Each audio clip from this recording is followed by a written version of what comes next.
অনুতাপ করো, কিন্তু স্মরণ রেখো যেন পুনরায় অনুতপ্ত না হয়।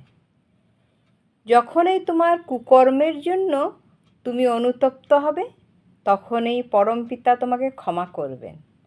আর ক্ষমা হলেই বুঝতে পারবে তোমার হৃদয়ে পবিত্র সান্ত্বনা আসছে।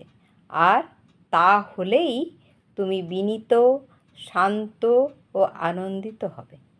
যে অনুতপ্ত হয়েও পুনরায় সেই প্রকার দুষ্কর্মে রত হয়, বুঝতে হবে সে সত্তরই অত্যন্ত দুর্গতিতে পতিত হবে।